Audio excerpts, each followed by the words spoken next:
Yes, guys, welcome to Chasing Green Arrows. We are back with our Monday night edition. I'm Janny, your host, and I'm joined by Mr. Dean Jones. Dean, how are you, mate? Yeah, I'm okay, mate. A bit of a strange game week so far, isn't it? I think I'm on about 44 points. 6 players to play still. But as you all know, I did triple captain Mo Salah and hasn't paid off. He's got 9 points, I think, at the moment for me on that. So needs a goal. Need a goal from this man big time. Do you know what? I'll take one at this point. I will take one goal just to give me something from this decision to bring him in. But Liverpool are so frustrating, man. Like every time I think I know what I'm getting from them, I don't get it. I don't know.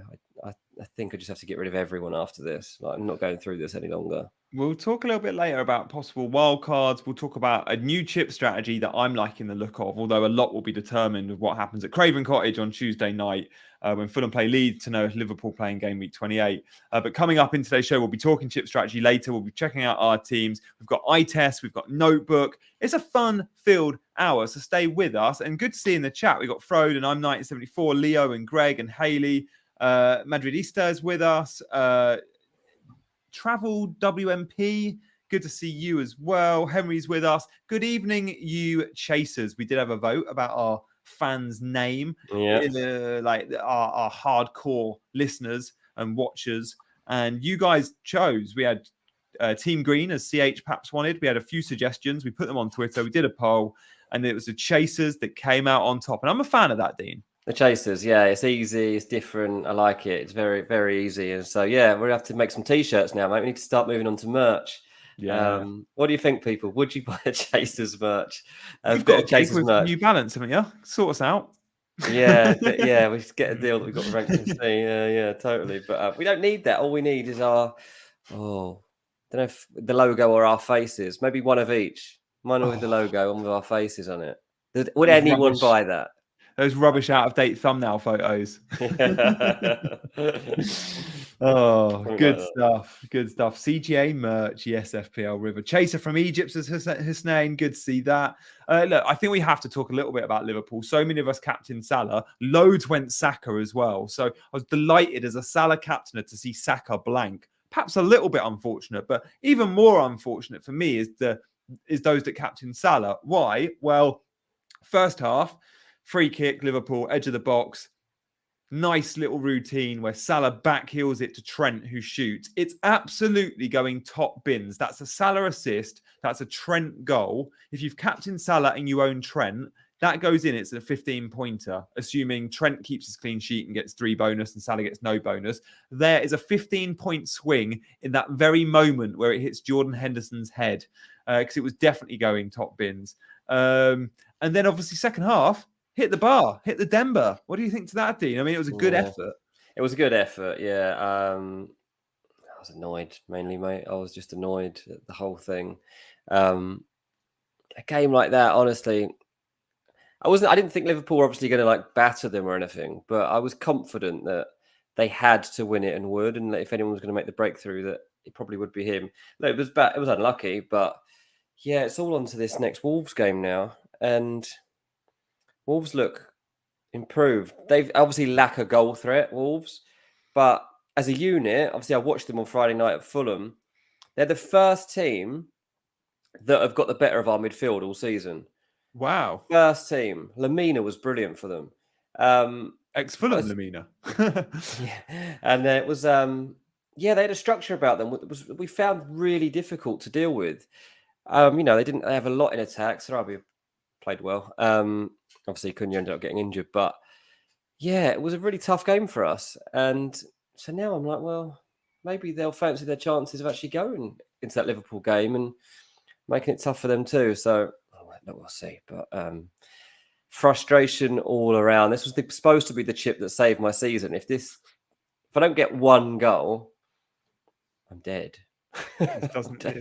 You'd be unfortunate. The good thing is for those that captain Saka and Salah, both the games this midweek are the stronger games. So they both have home fixtures. They were both away, right? So Salah at home to Wolves is a good fixture. I know Wolves were good against Fulham on the road, but surely that's the better of the two.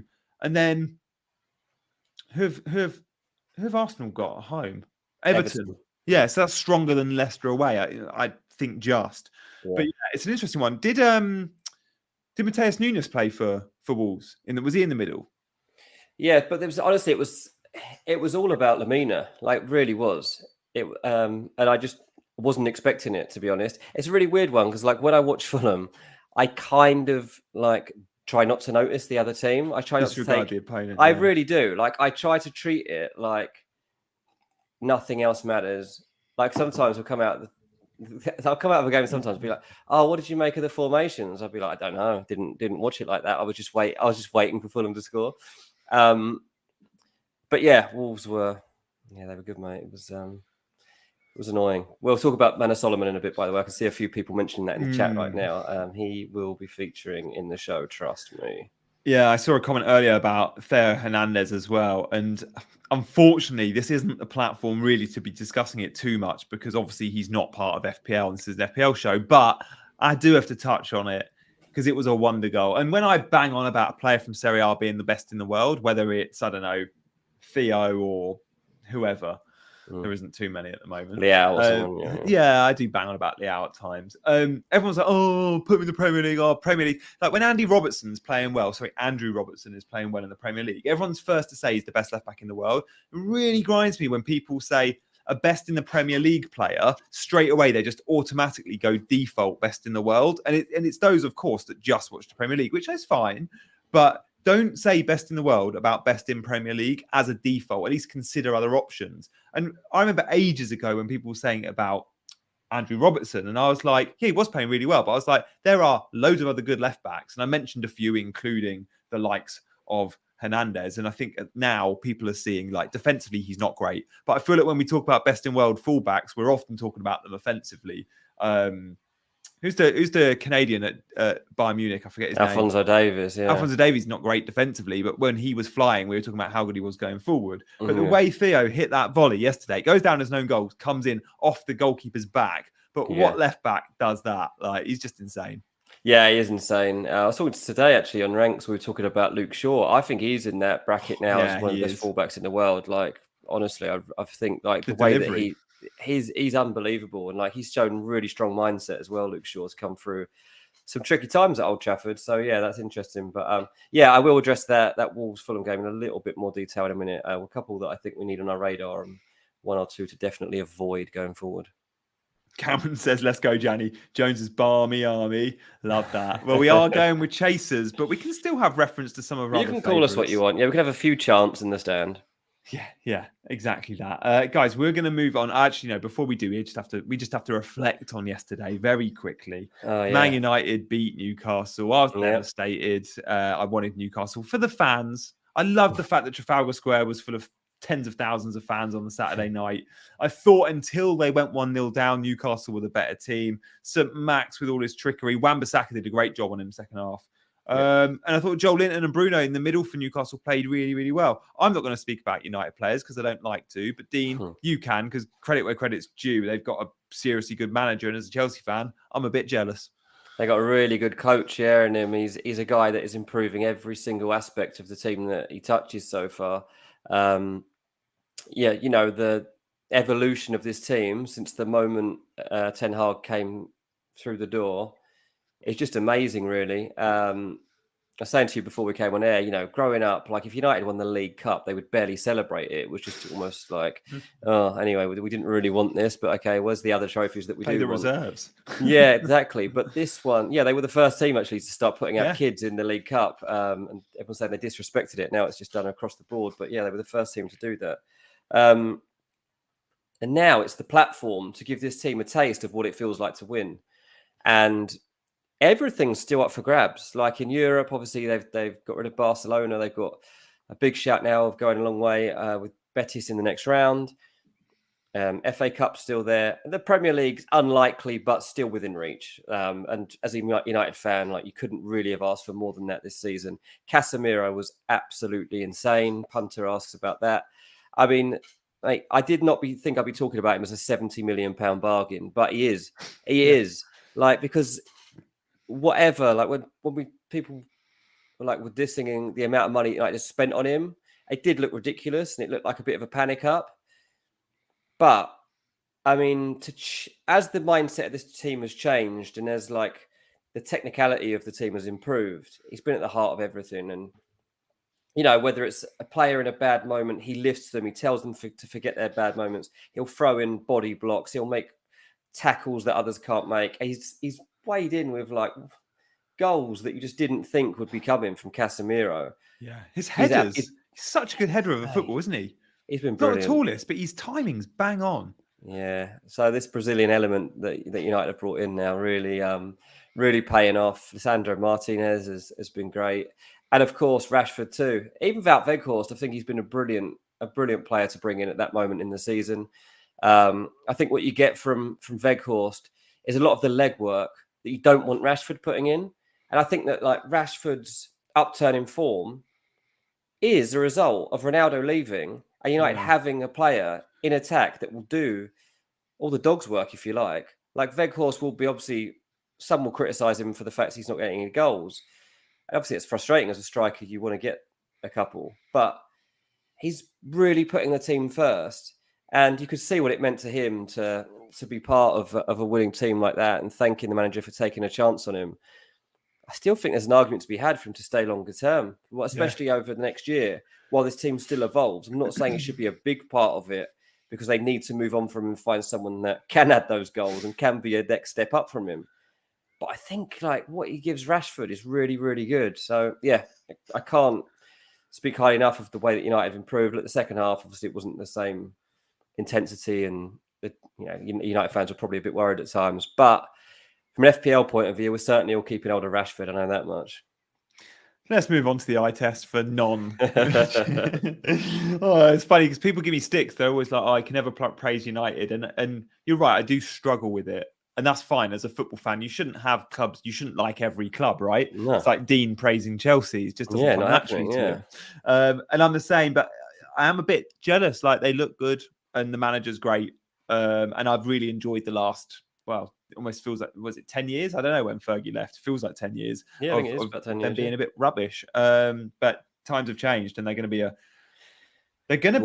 I want to say they've got a shot of being in title contention next season, but you could argue they do this season. So yeah, fair play. Exactly that.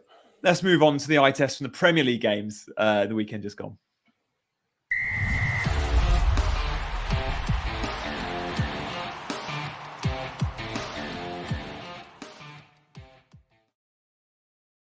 We're going to start with some eye test scouting from the weekend just gone in the Premier League. Now, I'm going off XG, which is one of my favourite things. So I'm going off the 3 players that scored the highest XG this weekend. Now, look, usually the guys that score the highest XG catch the eye.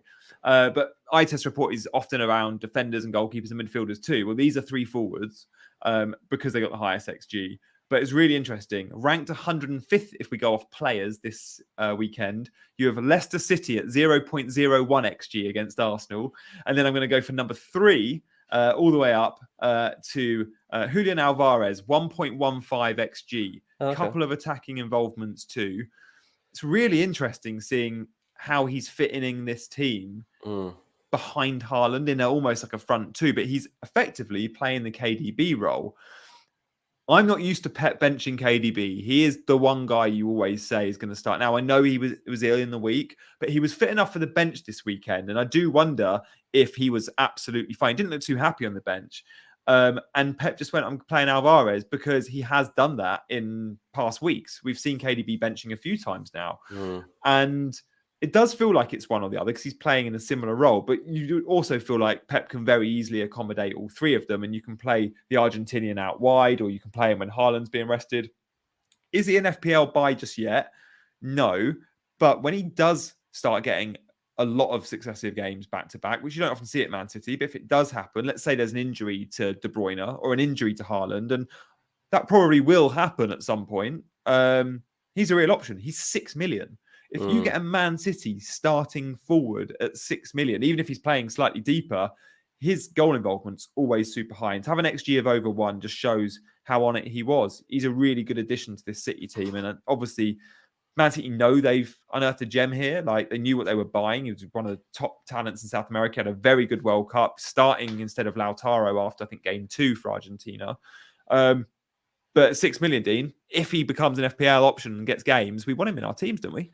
Yeah, definitely. I mean, I don't think I'll be getting KDB back. No. Got rid of him to bring Salah into my team. But I'm now in a situation where I don't really want either of those guys long term. I don't know what I'll be doing, to be honest. I haven't really contemplated that. But I see Dan said I sold Alvarez last week for Nketiah. Absolute mare, because Nketiah you want gone now, pretty Agreed. much. We talked on here, didn't we, about the idea that they might be rotating at Arsenal at the front line soon. I said there's no way Martinelli will play 9. Arteta's not shown us he won't, and he didn't, but he was willing to put Trossard there, and it worked. Yeah, that's the thing, and then Martinelli weighs in with a goal on the back of it. So, yeah, really interesting. But Alvarez, like somebody that I would love to have the opportunity to bring in, and at some point, Haaland will miss games, like whether it's because he's rotated or he's probably pick up a knock at some point in the second half of the season. So maybe we will get that opportunity. I would love, and not a serious injury. I like the player. I'd love at some point this season a Haaland injury where he's out for 3 or 4 weeks. I think that'd be really interesting for FPL. Different captains. Do we hold or do we sell? I'd sell for, say, a month. And then you get someone like Julian Alvarez in. Could be really useful. So 1.15 XG. Number 2, Ollie Watkins, 1.59 XG. You rarely see players hit over 1. So the 3 players we're talking about, all huge scores. Ollie Watkins has scored, I think, 5 on the trot.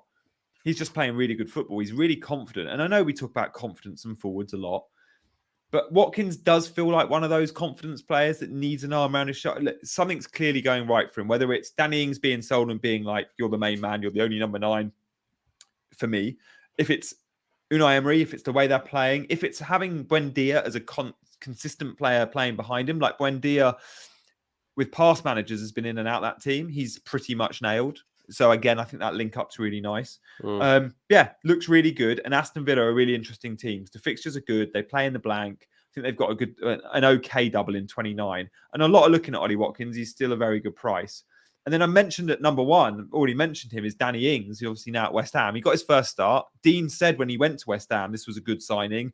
Dean, you had a short-term punt. The timing was wrong, but the thought was right. Because he's had a start. Straight away, Moyes playing slightly more attacking. The West Ham fans have been calling for a back 4, and Moyes has been playing a 5 at times. They went to 4-2-3-1. Just gets that extra attacker in the team. The 3 behind Ings all looked quite good. I think Ben Rama had a good game. But Ings, we know, is a player that his timing's always really good. He's in the right place, right time. He doesn't do a great deal of work outside of the box, but he scores the tap-ins. And West Ham have a really good double game week in 29, where some managers will look to free hit. They've got one of the best doubles. I can't remember off the top of my head who it is, but it's useful. So keep your eye on Danny Ings, because again, people will say I'm not buying him because he always gets injured.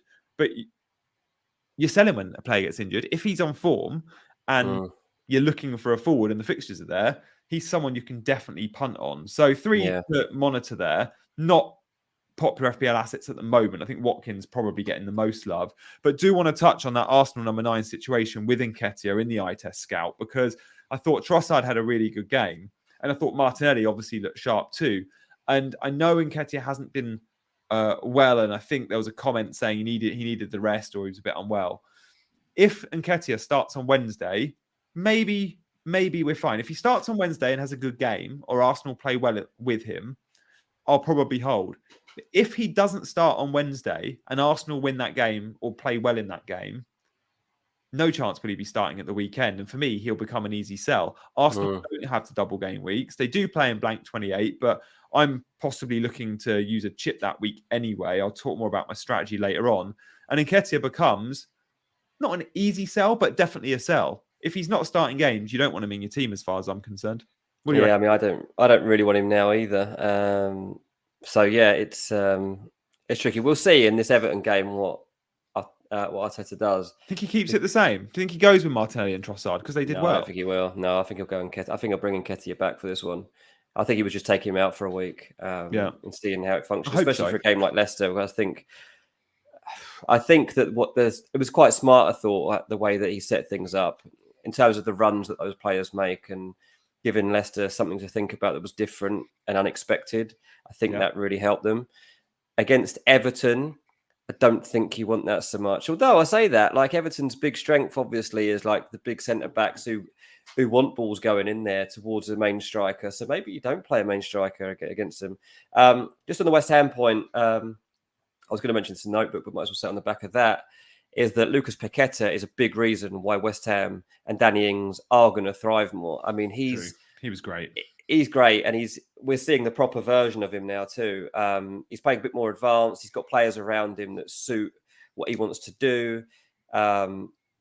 If he fulfills his potential, he'll easily be the best player in this West Ham squad, especially once Declan Rice is gone. But yeah, Danny Ings will be all over. His XG will always be high if he's going to have Paqueta picking out the runs of whoever it is, Jared Bowen or Benrahma on the other side. Even Souček might come into the game. Souček's had a season to forget, really, but we'll see more of him too. So, yeah, I think Paqueta is one to look out for and might even, as the season wears on, become a player that, if he starts weighing with some assists, becomes one that's a nice option.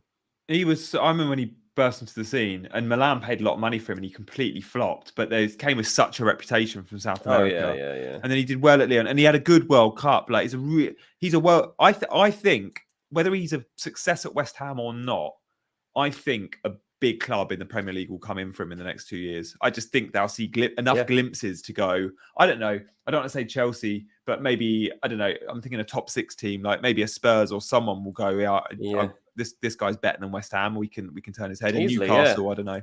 Yeah, easily. I say when he was at Milan, it was supposed to be lift off for him, and he's had to wait a few more years or seasons to get to where he is right now. But yeah, we shall see. Yeah, good stuff, mate. I like that. Yeah, we've got 220 people watching. 48 of you have hit the like button. But if you want to hit the like button, please do support the channel. You can also support by hitting subscribe. I mean, that's more for you than us. But we hope you'd want to know when we're on. So if you hit that notification bell, you can set it so every time we stream, and the times do change, you get alerted. So Mondays and Fridays at 7 is our normal time. And we are back on Friday at 7 o'clock. We've still got in today's show our teams. We've still got a bit on chip strategy. You cannot miss that. I've got a new idea and I think it's a winner. But next up, we've got Dean's Notebook.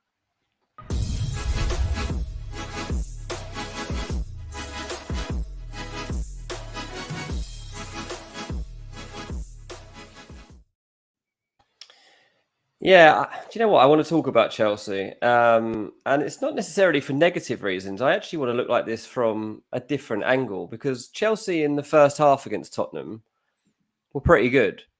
And there are reasons to believe that this team aren't actually that far from liftoff. Now, obviously, they haven't got a goal scorer, and that is the main problem here.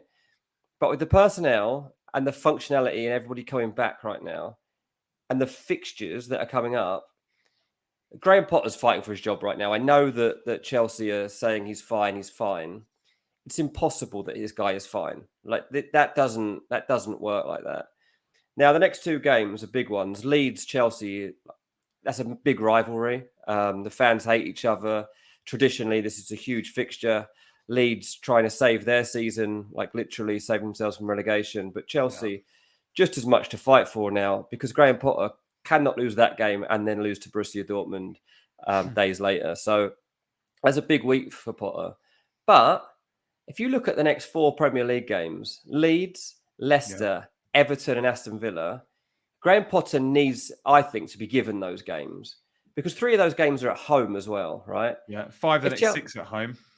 Look, give this guy, if you're going to genuinely keep faith in the guy and you want to give him a chance, he's now got his players, most of them back fit. This has to be it. Like, you can't take this opportunity away from him now, just as everybody's coming back, just as there are glimpses that this Chelsea team are finding their feet a little bit. Like, even if it's not for a full 90 minutes, there are signs that they can play together. So he needs now them to fully believe in him for the next month. Look, if things are still rubbish in a month, he has to go. He has to go. But this spell could be good. And do you know what? The player I'm looking at, to be honest, is Raheem Sterling. Yeah. I think that Sterling might be the catalyst here. It takes a brave person in FPL to put their faith in him, I know. But with that run of games, as Sterling's directness and the way he was driving into the box and getting glimpses of goal there, he's probably the person that's most likely to now start scoring. Yeah, him and Felix are probably the 2 that I would be willing to put my faith in. When you look at the pass map from the weekend, I tweeted it this morning. Chelsea, I was like, this is the team that hasn't got the foggiest, but you see the amount of balls going into Sterling over Havertz and Felix even. Sterling they're looking to him every time. I'm annoyed. I wish I'd had it ready to be on screen tonight. I'd love to show you, but if you want to see my tweets from this morning, go and have a look. But the pass map literally shows how he's playing everything towards Sterling. And when he came on as a sub the week before last, he looked like Chelsea's bright spark against Southampton. He was unlucky not to score. Absolutely. So, look, I don't often come on with praising Chelsea or looking for positive. I'd love Chelsea to continue to be rubbish. Oh, they will. I think we'll I'm not lose sure. I don't know that this can genuinely, like, if me or you was in charge, we'd be able to lead this team. He's got to go, mate. I don't like saying, man. I was Sarri in, I was Lampard in, I was Tuchel in. This is the first time I think I've ever said a manager out at Chelsea. I just don't say it. Like, I've never really thought it. But Potter can go. Potter can go. You know, we've got the highest XG. I just love XG so much. We've got the highest XG. I can't remember. No, I don't even know the stat. It's something like we're meant to have the highest XG in the world. It's something like we've scored 4 goals from 16 XG or something ridiculous. Like it's the biggest gap of XG in the Premier League by country mile. And you go and look at his Brighton team, and it's very, very similar. Now, his Brighton team were a semi-success at times, but they were the league's biggest underachievers in terms of how poor they were against their XG. Now, and you could say, Brighton didn't have a striker either. Well, they had rubbish strikers too, Mopé or whoever. But De Zerbi has lost Trossard and Cucurella. I know only a left back, but 2 of his best players. And with the same squad of players, De Zerbi's not only getting good points like Potter, better points like Potter, but his team aren't struggling against their XG. I know the last few weeks they've been rusty, but they beat Liverpool 3-0. Like, they're scoring goals. He's just rubbish. He's clearly just rubbish. Oh, honestly. Potter in. It's going great. I'm loving it. FPL River's with me. He's a loyal Chelsea fan as well. No, I get it. I mean, I can't believe that this team has got 1 goal in the last 6 games or something. It's to think I had Hazard in my team all that time. Not Hazard, Havertz. I saw a stat, and it was something like since November, Chelsea have scored, I can't remember if it was 4 goals or 6 goals, and Man United have scored 40. Oh, God. And I was thinking of that, thinking, as a fan, imagine you've gone to all of those games, and you're a Man United fan, you've got to celebrate 40 times. That's so much. That's why you got to celebrate. If Chelsea fan, you celebrate a handful of times since November. Like, that goes against the grain. Obviously, Chelsea's nature typically is to just sack the manager and move on, and they usually get a result from that. But different regime now. Right, let's go to the other side of Fulham, the successful side at Craven Cottage, because we've got a few players at Chelsea who could probably do with. The main one, I am going to talk about Manor Solomon here again, people, because Tuesday will be his first start. Well, not his first start. He'll get another FA Cup start, which is where he's got his start so far for Fulham. He has scored in his last 3 outings now, and the way he took that goal against Wolves was unbelievable. I know Wolves fans will say, oh, yeah, we could have done better with it. Once he cut inside, nobody was stopping that. And actually, it was quite funny. Like, about 5 minutes later, he looked to do exactly the same thing, and Wolves had basically built a wall. Like there is no access through here. You are not coming through it ever again. Get on the other foot. Every team's going to be smart enough to this yet. Like, he's a new player to the league, and he's so tricky. And I'm not sure that there'll be deep enough looks in his direction at the moment. So for the next few game weeks, you might just get that his rawness catches people off guard still. A bit like Matoma did. He went through that wave, didn't he? We just scored every week for a month. Yeah, I mean, it does happen. It does happen. A few people do sneak through the cracks, and Manor Solomon could still be one of them. Now, Fulham's next games aren't ideal. Like, it's Brentford away and Arsenal at home. So I totally get why people wouldn't want to be putting their faith in Fulham there, especially as João Palhinha will be out because he's now suspended for 10 yellows, which is a blow. There's no Tom Kearney. Mitro's still struggling. Like, there's a lot of problems here. But Manor Solomon changes everything. Like, honestly, I think this guy is going to end up at a very, very good team. I think bar for the situation that he found himself in at Shakhtar and with the Ukraine, I'd be surprised if he was thinking of signing for Fulham before that moment. But I'm delighted we've got him. And definitely, if you had him on your watch list, I dare you to now, after the FA Cup game, just in case he gets injured, but I dare you to activate it. I think this could pay off. I think he's going to be pretty special. One thing I'd say from a Wolves point of view, who did you ask me about earlier? Nunez, was it, at Wolves? No, it was Sarabia. I thought looked really good. And he's 0.01% owned or something. Sarabia looked very good. Could have got a couple, couldn't he? Yeah, so he scored, and biggest goal threat really in that team. He was the only goal threat in that team, really. I mean, that's the one thing that helped her. But I tell you what caught my eye at the game is Podence came on for Mateus Nunes. He was terrible.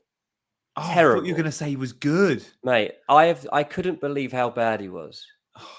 He's been injured, hasn't he? Bit rusty. Yeah. And I was afterwards, actually, on Sunday, I was like, I was actually had to do a little piece on Wolves. So I was just looking through something else about them. I was like, I wonder what people say about Podence and whether what's going on. Everyone was slating him. Like, this guy did literally nothing. He was only on for 15 minutes or so. But I think that was a player that I used to always be tempted by in FPL. Yeah. And he was one that passed the eye test but didn't get many attacking involvements. And you're always like, he looks good. He's nowhere near it. He's nowhere near it at the moment. So make sure you steer clear of that. But yeah, that's about him. Fulham, obviously, yeah, Carlos Vinicius in for Mitro. We need a new striker, sadly. Carlos Vinicius is not going to cut it long term. So we need to find someone that's happy to play backup to Mitro. So if anyone's got any ideas, please send in their CVs to Craven Cottage. Lovely stuff. Thank you guys for liking and subscribing. Great to see our Monday nights so busy. We love our Monday nights, especially when there's no games on. And I know I'm not adding to the chat. My YouTube's chat's been frozen, but reading, and as is Dean, we're reading every single comment. So thank you. And congrats to Mark. 0.14% Sarabia, and he's an owner. Galazzo says Solomon looked comfortable on either foot. Robertson's run to take away Wolves defender was pivotal, says Colm. Yeah, I think Colm's also maybe a Fulham fan. Mitro is back for the FA Cup game against Leeds. Yeah, I saw that, Colm. I think you may have said on Twitter, actually. So yeah, good stuff. Thank you, guys. We're going to move on to our teams. We're going to have a very quick look at our teams because it is mid-game week. Yeah, next up, we've got Pick My Team, and then it's Chip Strategy Chat.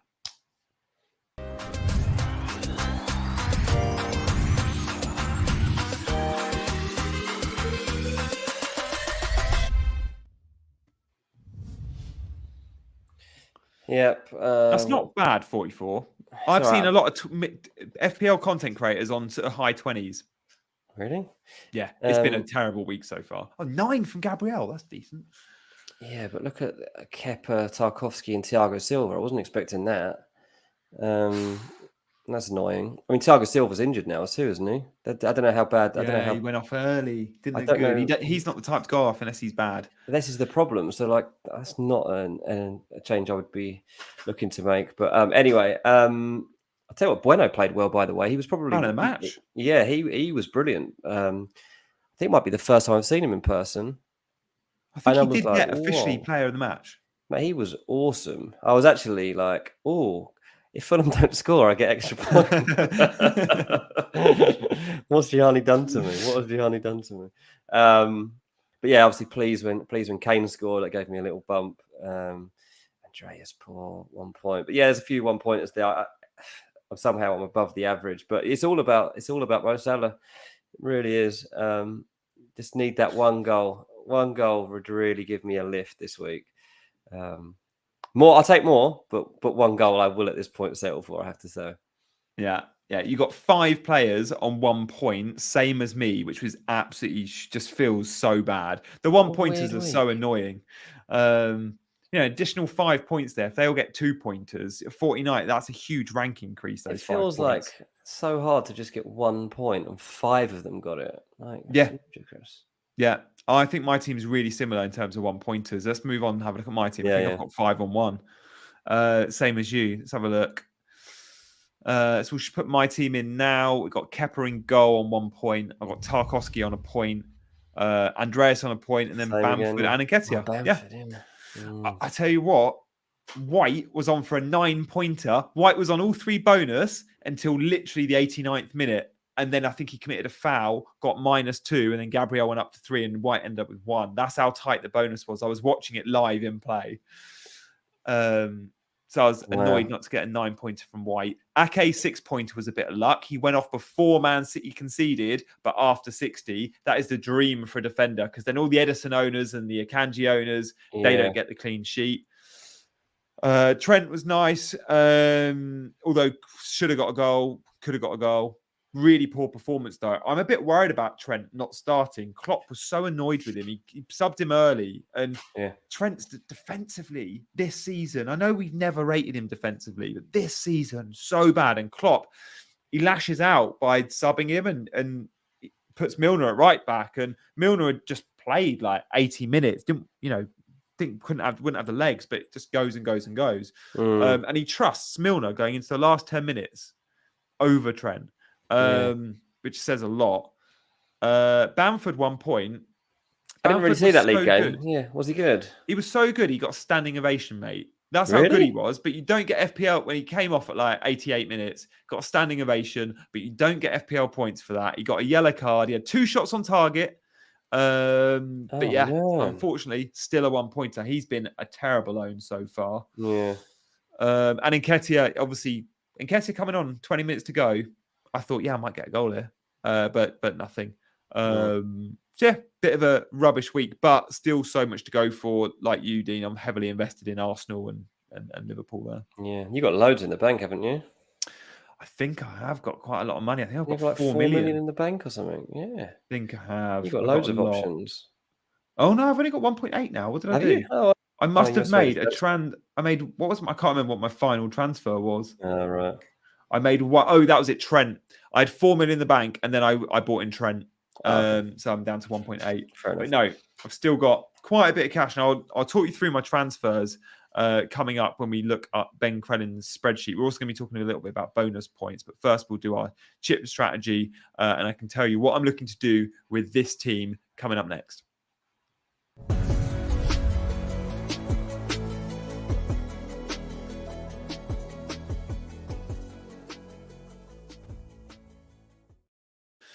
So there's a really useful tool online. You can put your user ID in, which is you have like a 5-6 digit code for FPL, which you'll see when you go on the My Team. You'll see it in the URL. You can copy and paste it into a site called FPL Team.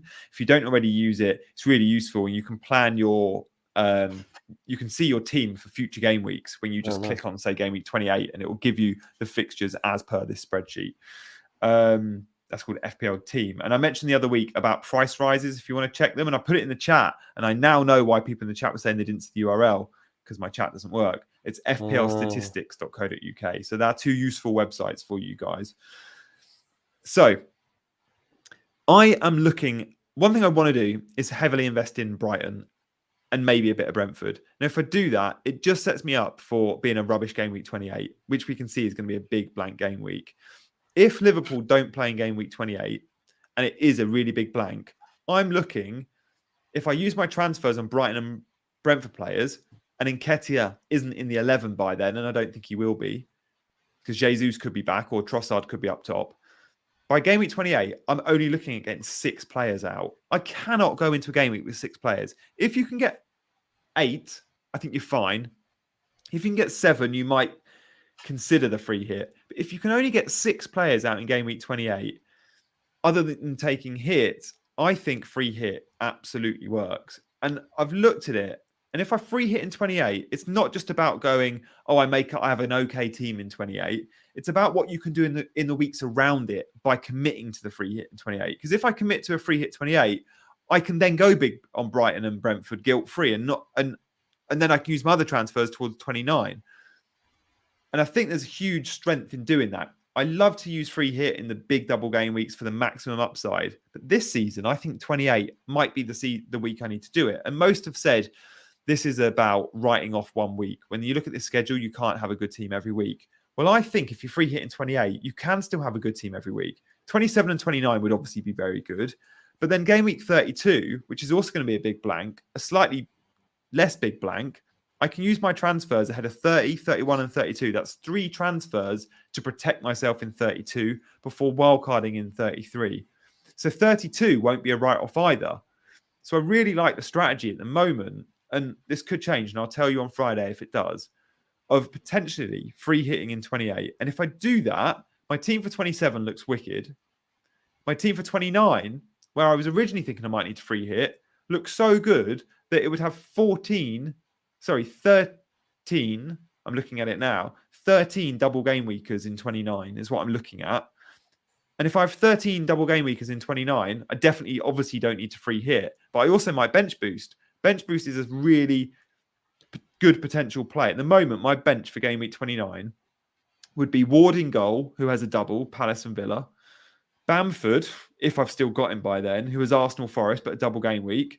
And then Haaland, great, and Ben White, who has Leeds at home. That would be I'd be very happy with that bench boost. So I'm genuinely considering bench boosting in 29. Now, if you do bench boost early, the negative there is there's an international break before 29. We often see injuries and stuff before international breaks, and therefore you might have a bit squeaky bum time on a few players. But the positives are when you wildcard later in game week 33, you're only wildcarding for 5 weeks left of the season. Yes, there's some double game weeks in there, but you can wildcard with a fairly thin squad. And I like the idea of having a thin squad because then you can invest more money into your 11. Because at the moment, when you're preparing for a bench boost, you need 15 good players. So if, for example, you wildcard in game week 33 and still have your bench boost to play, you're going to make sure you've got money on your bench. You're going to have a good squad, which gives you a benching headache on all those normal game weeks. But by wildcarding with a thinner squad, you can put more money into your 11, potentially maximize those double game weeks even further. So at the moment, I'm thinking free hit 28, potentially bench boost 29, but I could save it to 34 or 37, which will also be a double, and wildcard 33. So that's kind of my loose strategy at the moment. Let me know in the chat what you think. I know the common play at the moment is people are looking to wildcard in 26 or 27. And possibly not use a chip and wildcard or free hit in that double game week 29, which I also think is a good play. It really is team dependent. For me, the reason why this works for my team at the moment, I've not got triple Liverpool, and some have, and they feel like if they've got triple Liverpool, they need to get rid, and therefore wildcard works. But I also have one Brighton player already. A lot are looking to wildcard in 26-7 to get them to 2 or 3 Brighton easily. Well, I would only need to take a 4-point hit and I'd have 3 Brighton by 27 and Tony because I've already got Solly March. So I don't think my strategy is right for everyone at all. And if I didn't have Brighton players and I did have 3 Liverpool, I wouldn't be free hitting in 28. But the way my team's set up, I think it works. Mate, that is a hell of a plan. This is as I said last week, 8 minutes without breathing.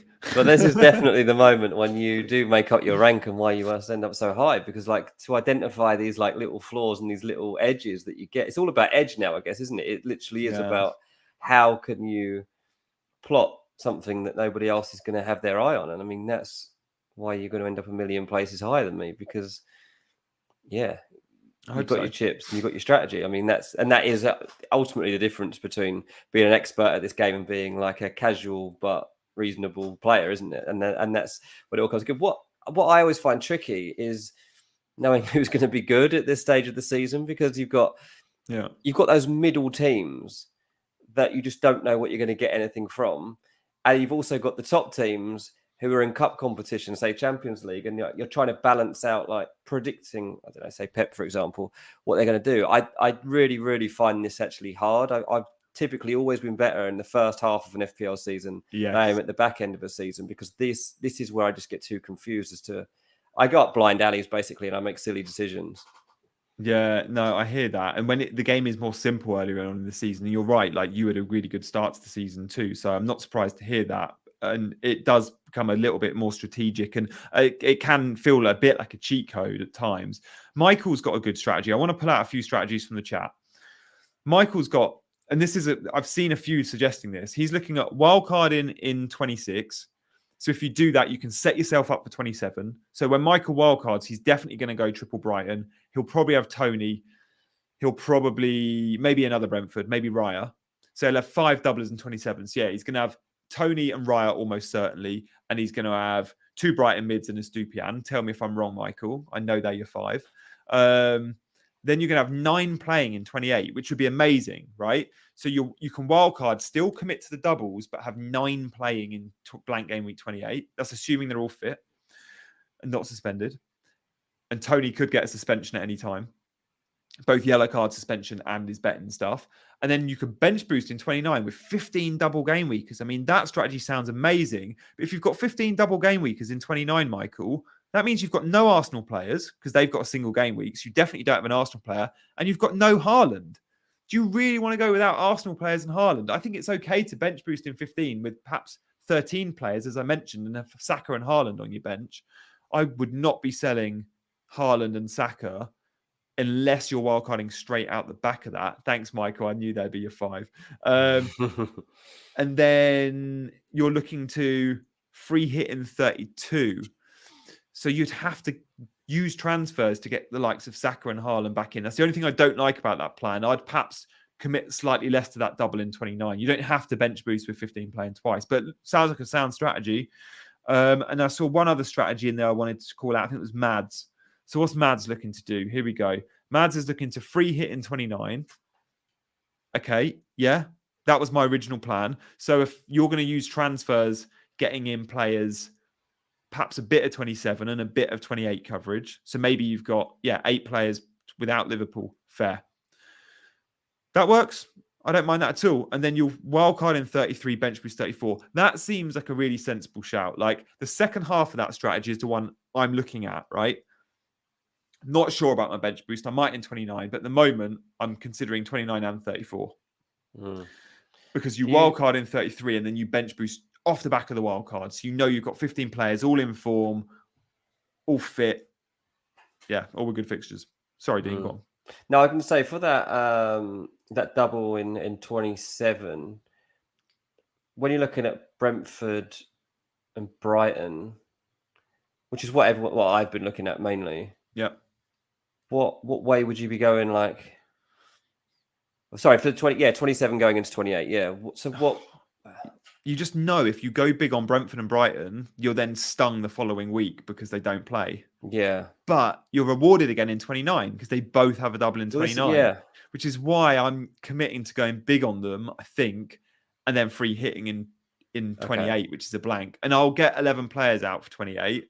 Yeah. And a lot will get 7 or 8. But my 11 will hopefully be stronger because I'll be able to buy. So Aston Villa play Bournemouth at home. I'll probably have Buendia and Watkins in my team. No one will have those guys.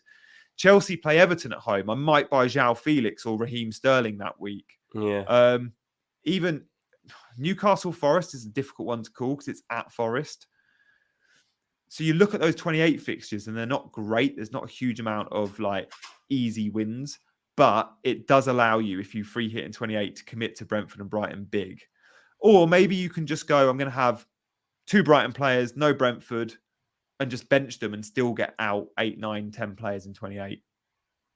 Yeah. Brentford's double in 29 isn't that great. So you could go for Tony in 27, but in 29, Brentford play Brighton away, which I think they'll lose, and then Man United away, which I think they'll lose. So I'm not massive on going big on Brentford because of that 29 double is not great. But the Brighton double in both 27 and 29 is good. Yeah, exactly. So I think you steer your energy towards Brighton over Brentford if you're unsure. Good. That's where I've started to go. So that's good. That's what I wanted to know. I feel like I'm back at school here. I'm listening to you, and I feel like I should be making notes as you talk. But I might have to go back over this later. Yeah, we'll bring it up probably every show between now and then. Before we move on to our bonus beasts fixture, or sprinkling from the weekend, Dean, Brighton midfielders. We'll talk more about them next week. McAllister's now playing in a more 10 role because Lallana's injured and he's on pens, but he's not producing FPL points yet. But we've seen how good he is in the 10. Yeah. Matoma's running dry a bit and he's proper wide. Like he's not in the box much, but we know he's got a world in his locker. And Solly March has been points dodging a little bit of late, but has the best underlying stats in terms of expected assists and goals. But he's got a mark against his name, I just noticed. He's out for the FA Cup game. I think it was said in the press conference today. He's out, but it's only like a minor knock. Him and Estupiñán. So I think that'll be fine for the weekend. Okay, good. So who would you go for out those three mids? If you were to pick one, like without looking too much into it, where does your sort of gut lead you out of those? Well, I've already got March, so that's a bit annoying, but probably McAllister would be the one I probably want. Yeah. Pens is a big appeal, isn't it? Yeah, it is a big appeal now, especially in that team where they don't have as much of an obvious goal threat anymore either. And I also think that McAllister, I think he'll be playing for a move soon. I think that I can see him hitting I can see him hitting some form here just to try and push for a transfer. I think a few of them actually will. I think Brighton have got a really tough end of season, a load of negotiating to do here to try and keep this squad together, because I think there'll be at least 2, possibly 3 looking to get out and try to get to bigger clubs, and he'll be one of them. Yeah, I think I saw the other day. I was really surprised by this. Maybe it was during the World Cup. I think he's only 24. I need to check that, but he's pretty young still. Like he's still got his best years ahead of him. Good, lovely stuff in the chat. I'm sorry I can't add it to it, but I'm loving all the Janny Sherlock jokes. Thank you for that. And it's awesome to see over 300 of you watching. Make sure you do hit that like button. I'd love to get to 100 likes by the end of the stream. And of course, hit that alarm bell when you subscribe as well. We do these streams every Monday and Friday. They're always live. We like to involve our chasers in the chat. We're going to move on now to some bonus points chat and of course answer your questions. So we're going to go quick fire. 2 players that did well in the bonus that I wanted to pick out.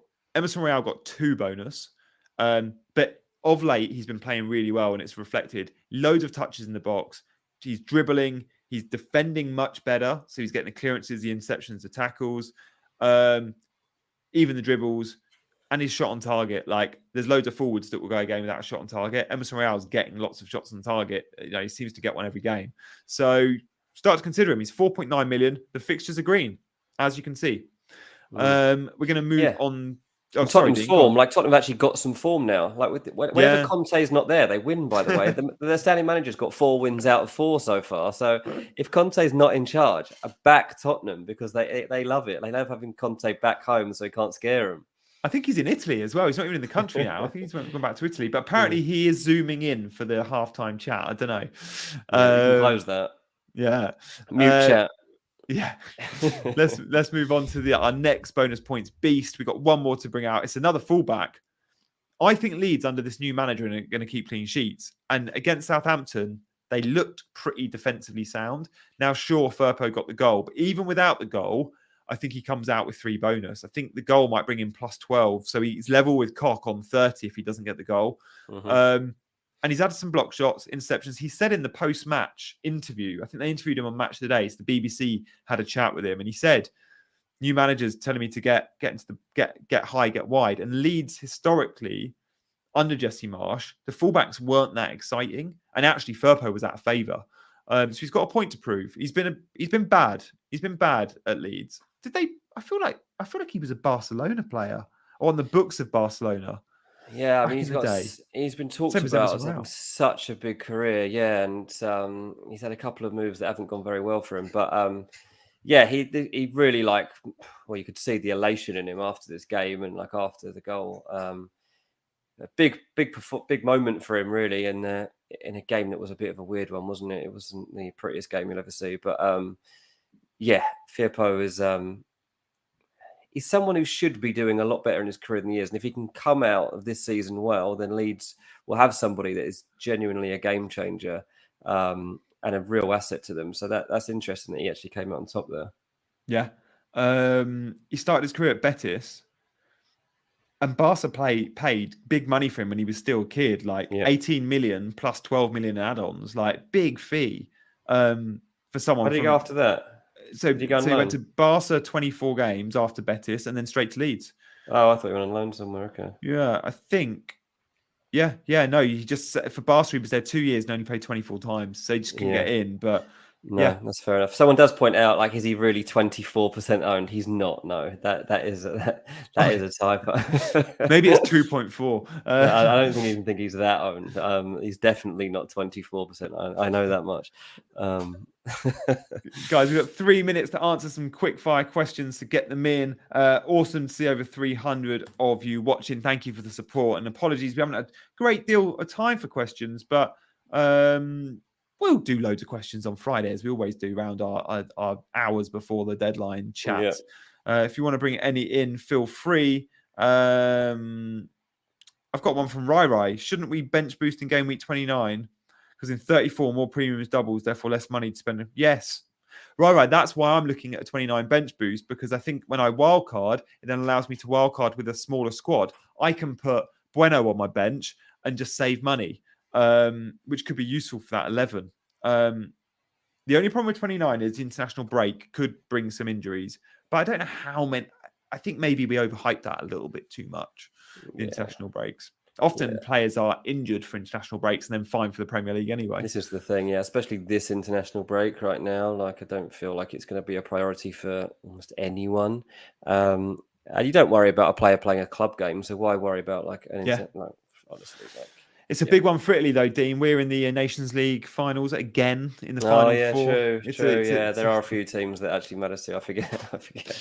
Top tier group, which had England in it, so it's quite a big deal for us Italians, seeing as we missed the World Cup. Fair. Don't pick any Italians. There's not many in the Premier League. I did that. I did a piece Nonto. Should we steer clear of Nonto just in case he's switching his focus to that? With Havertz and Mudryk in my team, should I delete my team? Says Chatsport. Oh yeah, I mean, sell them both. I mean, I love that as a punt, because like that could really have paid off. Like, you would have been absolutely flying by now if that was. I feel like if you're going to do that, you need to have two teams in the game. You can't really have that as your main team. So unlucky that hasn't paid off. But good try. What's your overall goals this season? I mean, I'd like to beat what I did last year. And last year, I think I finished on 16-something-K, 16K. So I'd like to beat that. But I'm nowhere near at the moment. I'm at like 200 plus 250 or whatever. I just want to be close to 500K. Like, honestly, like that's good for me. So as I say, I've been there for a lot, and I've well fallen away from that now. So that's why I've got to make some big decisions coming up to get me back into that mix. We've got time for one more question, I think. Just looking at the bottom of the chat, you guys haven't been asking many questions in the last 10 minutes. If there's any questions, feel free to put them in. Is Darwin out for the Wolves game? There was an interesting update on this in the last hour or so. I did see, apparently, he had a pain-killing injection before the Real Madrid game, so we knew he had a dodgy shoulder. And then Klopp has said, off the back of that, he didn't feel great, but then had a knock the next day. So presumably in some sort of training session the next day, probably a light session, or maybe it was just bad from the Real Madrid game still. So yeah, he missed the game because of the same shoulder injury. I don't know if he's going to play midweek. I think it's unlikely. I actually think with United coming up on the Sunday, I think he'll miss out again, which is really unfortunate for those that hit him in. They've got other options as well at the moment. So it's like coming back and stuff. So yeah, I don't think he'll play. He'll play. Time will tell. We'll be debriefing on Friday. I cannot wait for Friday's episode, because we'll know way more about the blanks and doubles coming up. We'll have a new Ben Crellin spreadsheet to show you. And we'll be talking about our teams for what will feel like a normal game week in game week 26, because there's loads of doubles and blanks on the horizon, but this is a normal one coming up. But for now, guys, thank you for watching. Like and subscribe before you leave. Drop a comment if you want to. We'll answer them. So any comments below, not in the chat, below for those on catch up too, we'll also get to. But for now, he's been Dean, I've been Gianni, and we've been chasing green arrows.